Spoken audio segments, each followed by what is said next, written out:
La nouvelle a bousculé le monde de la culture et les réseaux sociaux s'en sont saisis. L'identité de l'artiste britannique Banksy a été révélée selon une enquête menée par Reuters. Bonjour Jem. Bonjour Sybille. Alors tout à fait, Banksy est l'un des artistes les plus célèbres au monde et jusqu'à récemment, on ne savait pas précisément de qui il s'agissait. Mhm. Bien, une enquête de l'agence de presse Reuters tente d'identifier l'homme derrière le pseudonyme. Ce serait donc Robin Cunningham, un citoyen britannique originaire de la ville de Bristol.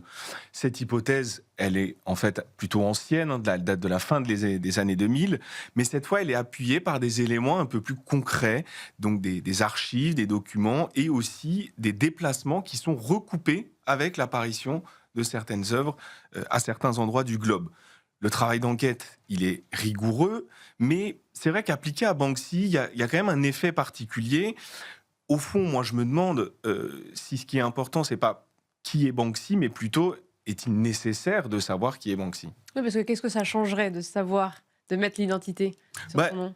Pas grand-chose, puisque Banksy, en fait, c'est un mythe, c'est un artiste sans visage, dont les œuvres surgissent dans l'espace public sans vraiment prévenir. Ce sont des fresques souvent politiques qui sont en tout cas vraiment identifiables et qui jouent avec les codes et les obstacles de la rue comme des institutions. Certaines œuvres sont revendiquées au bout de quelques heures, d'autres découvertes complètement par hasard. Elles s'imposent en tout cas dans le paysage. Elles suscitent de l'attente, du mystère et aussi beaucoup d'interprétations. L'anonymat, dans ce cadre-là, c'est pas du tout un détail, hein, ça fait partie de l'œuvre de l'artiste, dans un geste qui s'inscrit aussi dans la tradition du graffiti, qui est souvent réalisé à la limite de la légalité. Avec Banksy, on regarde pas seulement une fresque, c'est vraiment une apparition. Et alors l'enquête, qu'est-ce qu'elle apporte concrètement? Alors, l'enquête, elle apporte un nom, mais elle ferme pas complètement la question et surtout, elle provoque des réactions qui sont quand même très contrastées.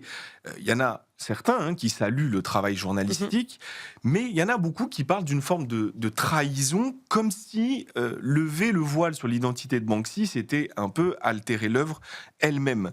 Révéler une identité ici, c'est pas seulement un geste d'information, c'est vraiment changer la manière dont on regarde le travail de Banksy.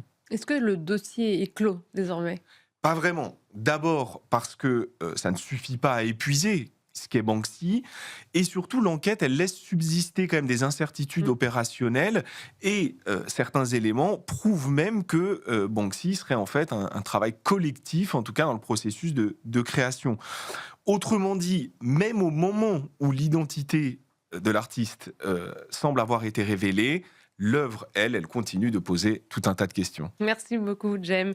Et tout de suite, on retrouve Laurent Meuf dans Tempo Luxe.